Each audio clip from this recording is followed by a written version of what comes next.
Welcome back this week, loves. I am stoked because, as you guys may have guessed, if you're watching the video, you see her face. There she is.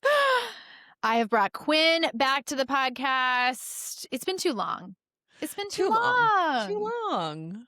She's Oh. been so busy with her amazing schoolwork over on your Mhm. end. Tell us, you just finished your first. First semester of nursing school. Next semester starts in another month, so I've got all this free time. So this is perfect. Yes, I had to snatch you. Yes, I I I feel messaged her. snatched. Yeah. I messaged her this week and was like, "I miss you. I wanna have you on the podcast again. I wanna talk." And it just worked out so beautifully because earlier this week, one of my one-on-one clients was mentioning how basically, like, we were going back over her trajectory working with me, and I could see how much we've built the foundation. She kinda knows what she wants. She's done a lot of self-work. But now we're at a point where she hasn't talked to that many people about the Mhm. divorce process, and it really feels Yeah. like a black box somewhat. And her kind of being like, "Why can't I take the next step?" And when we checked in, I was like, "Yeah, it's because you don't know what the next step is. It just feels like you're stepping out into the void." And Yeah. that's something we can definitely educate on. And it made me go, oh, even though Quinn and I have talked about different parts of our journeys at different points throughout the entire podcast, I don't think we've ever sat down and really just been like, here, let's talk about the divorce process from a Yes. purely like, here is what it looks like when you're going through it kind of stance. Yeah, and you and I have very different experiences with it. You had legal representation, you had, separation orders or something like that. We'll get into all of that, whereas mine Mhm. was a DIY divorce, and most of the legality and trips to court have been post-divorce.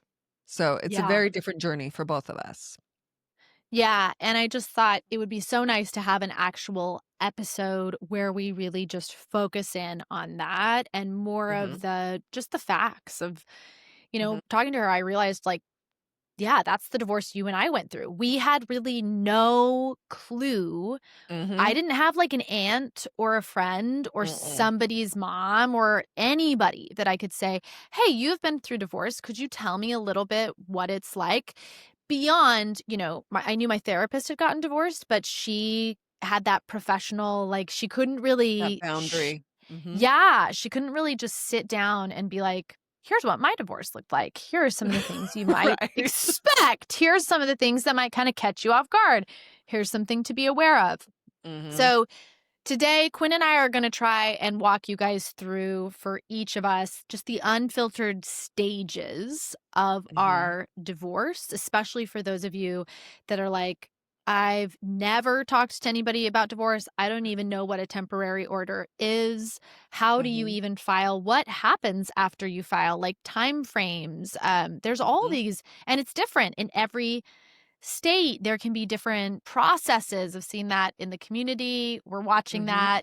Everybody's there's quite a few women in the community right now that are actually going through their divorce processes. And we're Mhm. learning and seeing a lot of the ins and outs of that piece. So, to help structure us, we have divided out that process. And these are just our arbitrary, way we framed it out, but we divided it into 8 sections that we'll be going through, ranging from the very beginning, which would be where we're considering. And we even joked that we could have had a whole section before that, right? What were we going to call it, Quinn? Like, considering divorce, something like that. Like the section that's like, here's all the things that led to you having to consider divorce because your parents and your Mhm. religion. I think you said something about like your religion teaching you to not trust yourself. So Yeah. know that, like I said, these are just the sections we came up with. I think there's even sections in advance, like childhood trauma sections and that all kind of lead to where we're starting, which is the considering divorce piece. We'll go through talking about trial separations, what it's like when you actually final, and then specifically with Quinn, what it's been like post divorce to have to go back and reopen things. And Mhm, we're going to try to cover y'all as much as we can. Obviously a lot won't be, mhm. but hopefully this will give you just some of the kind of the inside scoop of what we wish we had been able to know back before we'd ever gone through a divorce process. Yeah, just kind So, of a high level overview without getting too yes, much in the weeds. Yeah. exactly. So, the first section that we want to dive into is considering divorce. Mhm, And I know for you, Quinn, when we were talking about this, I loved that you said in your instance, yours was more of a chronic journey mhm. over multiple decades with considering divorce, Yeah. where mine was the word you used was acute. And I loved Mhm. that contrast between us. Yeah, I think some women, everything comes to a head and they're like, "And now this means divorce." Whereas for me, and being the good Mormon mom that I was, and I'd seen my parents, I don't think my parents actually liked each other, so it wasn't unusual that I was in a marriage where I didn't actually like this guy that I'm having multiple children with. And the first time I probably considered divorce was when I returned from my honeymoon and learned that he had been married when we were dating, and he had said that he had been divorced for a year. And so there was that initial like, "Oh my god, what?"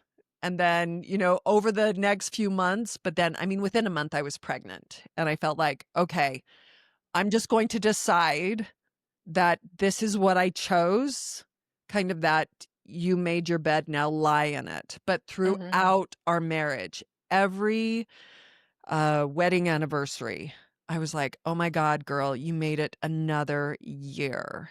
And there was a sense of accomplishment, but also a sense of sorrow. Like, "You Mm. put up with this for another fucking year? What are you Mhm. thinking?" But I really assumed that I would stay with that forever, and it wasn't until later on where it became more of a, like, "Let's fucking go." But for me, I had to leave the religion before I was able to leave the marriage. What about Yeah. you? Because yeah, yours was more of an acute. You didn't spend your whole marriage thinking, "I gotta divorce this guy." What was it like for you? Yeah, no, I love that you brought in the Mormonism piece because I think for me, my marriage, if I look back over my journals, I am constantly brainwashing myself. Mhm, Always in my journals prior to that, it's always about like I need to be more Christ-like, I need to be more caring, I need to be giving him mhm, more. Why am I so selfish? Why do I want things for myself? I need to care for him and the kids. And by all accounts in the Mormon framework, he was showing up, right? He mhm, was making money, he was providing. We were in the very gender stereotyped dynamic. And mhm. when what I interpreted as my frustration and my unhappiness was just internalized. So I really didn't Mm, understand how much it was intrinsic to the marriage until I started going to therapy for the depression and really more in a like, man, I am really struggling as a mother and not showing up in the way I want to be. And that's where the layers of the onion started to come off. And I think those first layers of like realizing, oh, there's abuse in my family of origin. And then, oh, there's all this abusive patriarchal mhm, language in Mormonism that, like you said, teaches you not to trust yourself, tells you to put your authority outside of you, really teaches you to be self sacrificing. mhm. And as those layers came off, that's when it started to become apparent. Oh, I'm letting go of these in this area of my life. This seems to be a big piece of my marriage too.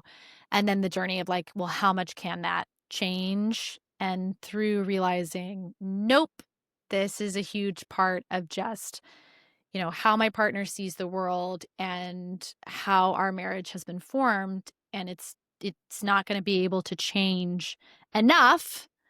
That's where I started to have to really face, like, okay, if it doesn't change, then we're probably gonna end up in divorce, and that took me maybe, I would say over a process of 2 years, but really, like, really considering seriously, probably a year and a half before Mm. filing.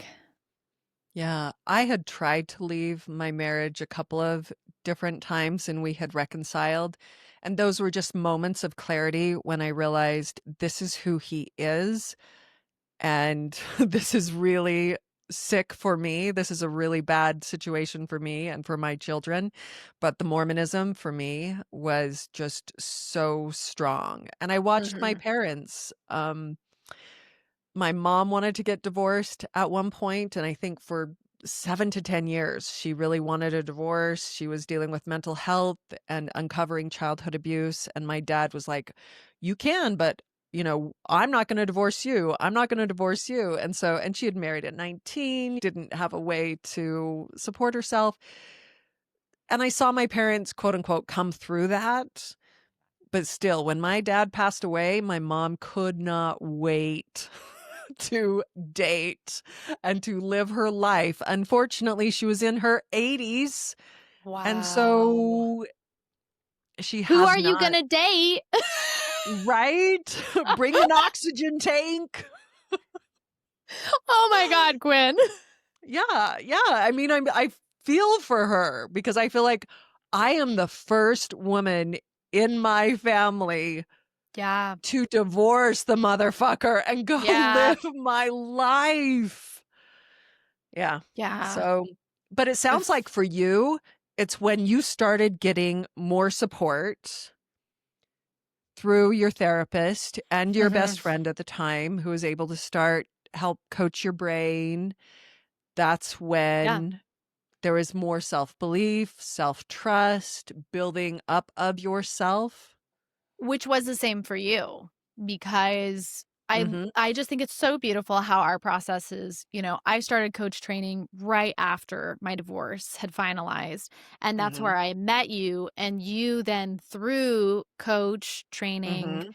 and going forward, that's where your journey started to open up around questioning the Yes. religion, looking into the Mhm. marriage. And so both of us have these themes of it's when we started to learn the tools in coaching of understanding like how to manage our mind, that our thoughts Yeah. create our feelings, that our thoughts are what get our results, which was so huge because it helped me realize like I a little bit more of feeling empowered to have my future be mine. Mm.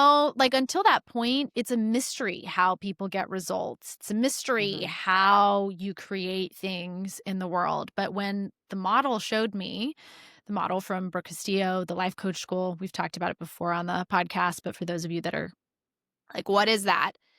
That's where I started to understand, oh, I can actually go in and create my own results. If that's the Mhm. case, what kind of results do I want? And being exposed to women like Brooke Castillo, that was the first Mhm. time I'd ever met a woman who was so like, look to your future, choose what you want, and go create it. Yes, be intentional. And another great thing from coach training is learning how to feel, how to process emotions, because at least within Mormonism, it's, considered the plan of happiness is the way they brand it. And if you're not happy, the problem is you. Like the church is Mhm. perfect, the gospel is perfect, the people aren't. And so it's your problem. And so it Yep. doesn't surprised me that there was a lot of this self-flagellation and gaslighting of yourself. What's the problem? My journals look exactly the same. And when Mhm. my husband's not showing up, it's like, what can I do to go into Yes. my feminine, to call forth his masculine? And I mean, barf, barf, barf. Yeah, no, this is one of the pieces I'm so glad we're highlighting the most in the considering of like why you can end up taking it takes time Yeah. because if you have been trained by those systems, by your family of origin, by religious systems, by cultural systems, that the problem is you and to always be looking internally, that can just be a self-fulfilling loop that keeps you staying, staying, staying. And the key that really started shifting it was therapy helping me go, whoa, whoa, whoa. Let's stop self-hating. Let's stop making me the bad guy and the villain. And let's actually just look at these systems and are they actually built for me to thrive, or might they be benefiting off of my energy, my resources at the expense Mhm. of me? Yeah. Yeah. Yeah, that was huge.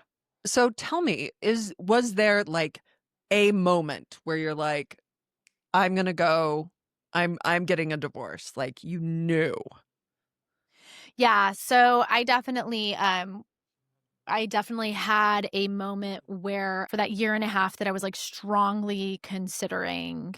I would say the last year I'd had a moment, kind of like you said, that moment where you have like clarity. You're like, this is who this person Mhm. is, and it's not going to change, and we're probably going to get divorced. But I was too scared. Like it just like it was like it flickered on and then it flickered off, and I had to Mhm. kind of go back into the illusion of this will be fine and we'll figure it out and he's changing and it's working, and like re-gaslighting myself to stay because it was just too scary at that time. Yeah. Until finally, and I was actually talking I was talking with another one of my one-on-one clients about this, how she's just gone through this huge process of like all of this deep marriage therapy with her husband, where it felt like, we're making progress. He's seeing himself, he's getting awareness, all to just end up now with them deciding to get divorced, with their last session being him walking in and being like, I have shown up perfectly in this marriage. She is the one who is the narcissist. I gave her everything. She gave me nothing. And it is my duty now to notify all of my family and friends who she really is. Mm. And I was like, yes. So that was the moment for me. Not that exact, but it was a moment of like feeling like I was interpreting all these things we were doing as making progress. Like, we're making Mhm. progress. He's getting it. He's growing. We're changing. And then there was this moment, I think I've shared it on the podcast previously, where he just said this really small thing because a gate had been left open and he called me a piece of crap. And he had never like called me a name. It was sounds so small, but that was my moment of coming full circle and realizing like, holy shit, we have not gone anywhere. Like, it's the most surreal moment where you go, "Oh, I thought we were, like, trekking and we've been making all this progress," and you wake up and you realize we're right back at the beginning of the board game. Like, do not pass go, do not collect $200. $200. Yeah. You have not been moving around this board fucking at all. You have just spent a year Mhm. thinking that this person is getting you, understanding you, getting Mhm. themselves, and all of a sudden the like boom, like it was like a sound, like just a bell going off of like a tone of like, oh, you don't see me at all. Here I thought we've been making progress. You don't. And that was the moment for me, which we'll talk about where that transitioned us later. But yeah, that was the moment where it was like, okay, that's the moment where we shift out of considering to we've got to take steps. Was there one moment for you? So my ex had used divorce as a threat, but to my children, not to me. He would tell my children that we were getting divorced a couple of different times. Like when I left Mormonism, he gathered the children and told them he was going to divorce me and I was going to go to hell. And then I found out because all of my children are running to me crying and wondering what's going on. And another time he had done the same thing to the children separate from me. And so I knew that it was a way of him weaponizing the Mm, children to get me to stay. But the moment that it really came full circle was it was during COVID. We had planned to move our children from the little town that we were in and move them to Tucson for school. And so I had an apartment. So we were separated, but at that point, I wasn't for sure getting a divorce. And you weren't speaking about it in terms of a separation, No, right? no, You it hadn't moved was, to. we're going to go here so the kids can go to better schools. That Mhm. was all. But when I told him I wasn't planning to go home that weekend, he said, "Well, then I think we should get a divorce." And that was the moment of clarity where I was like, you know what? You're right. Yes, we should.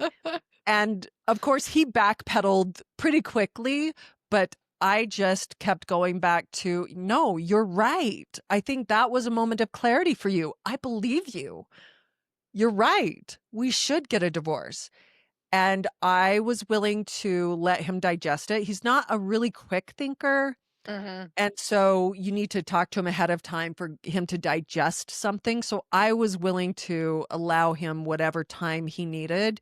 But by the time it came to filing, he was fully on board because he had started dating. And so he saw that Mhm. there are all of these options. So he's like, "Hey, if we're going to get divorced, could you like write up Hurry the it up. papers? I mean, I've got a date on Saturday. Could you take care of this?" Yeah, yours was that was so different for both of Yeah. us. How much just even that divorce had been mentioned Mhm. previously in your marriage, and that he used it even as his own way of manipulating. Like, Yeah. in that instance, if you're saying, "Well, I'm not gonna come home this weekend." He's like, "Well, then we should probably get divorced." You know in that moment, he was thinking, this is just a way to control. This is a way to scare her. And I know I've talked to Yeah. women before that have experienced this where like actually divorce was brought up often by their partners during the marriage as a way to kind of scare them. And they were scared of it for a long time. And then they finally Uh-huh. just kind of get to a point where it's like, "You know what? Actually, I think that's a great idea." Yeah. And Yeah. then him getting on board, which I think is, just like an interesting, we'll talk more about it, but Mhm. just a really interesting piece that was so different from mine because mine, in my instance, my ex-husband was not on board. At no point was he ever like, "Yeah, I'm okay with this." It was like, "I will always be sad about this. I will never be okay about this." As much as I wanted it to be like, we can both just agree that like this isn't a fit. I'd learned enough about our trauma to kind of be like, this just isn't a fit. It But was it was a fit for him. Like he was getting so much of what he wanted or what he thought he wanted out of it. Yes. Yes. Yeah. So, So that takes us into obviously considering process is different for everybody. And I love that in this mhm. example we've shown for some of us it's chronic like yours. It Mhm. began the day you got home from the honeymoon and it was for all of the years in between. For me it was more of an acute process towards the end, really set off by the amount of depression, suicidal ideation, and just like losing myself that was happening that I Mhm. didn't realize was actually related to the marriage. I just thought I was broken. Right? Because that's what we assume. It Mm. can't be that the systems I'm in are toxic. It's gotta be me. Right? Yeah. So the next section that we identified is a trial separation. And I'd love for us to dive into both of our experiences with that. I actually had like a formal, we need to do a separation, and I loved Yeah. identifying that actually through this move to Tucson you were doing in its own formalized structure a form of separation. Yeah, and what that gave me was the opportunity to see how I functioned with all of my children all by myself because he stayed in this little town where he has his farm and ran the farm. And then he would come up a couple times a week, and the kids would go down there on the weekends when they're out of school. But it gave me space and time apart. And I noticed my nervous system finally being able to relax. And I mean, I had 1, 2, 3, 4, 5, 6 kids at one point in this little apartment. My bedroom was literally my daughter's closet, Yep. but I felt so much more safe and I felt like I had more of what I truly needed just by having that space away from him. Which Now is, I just have to say, that is so amazing because I remember when I first met you in person, we'd Mhm, known each other virtually for a couple of years at that time. mhm. Yeah. When I flew out to Tucson and you drove me past that apartment and pointed it out to me, I was like, "Oh my God." Like, it was such a rough little area, rough It was. apartment complex, and I think that just says so much about the environment of your marriage when Yeah. living somewhere that might physically represent as, air quotes, less safe than your Mhm, farm in that small town did, mhm. actually feels energetically, mentally, emotionally safer. Absolutely. Absolutely. Yeah. So we didn't have any court orders in place. Um, at when I first moved, we weren't talking about divorce at all. Mhm. I thought we're gonna just live a different way. But for you, so you let me get this straight.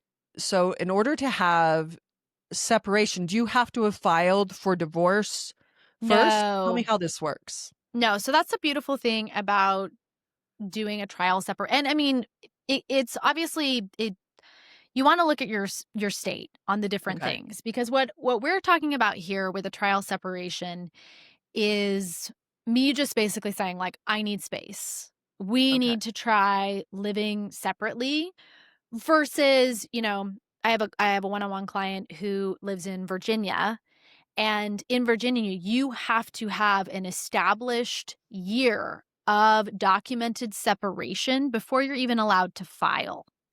So Oh. let me yeah, so let me be clear that you really want to, even if you're in the preliminary stages, maybe you're considering right now, like jump on with ChatGPT and start asking it, Mhm. what is the plan here in the state I live in? Because we were shocked when we found out after coaching together for quite a long time that even if she wanted to file, she couldn't.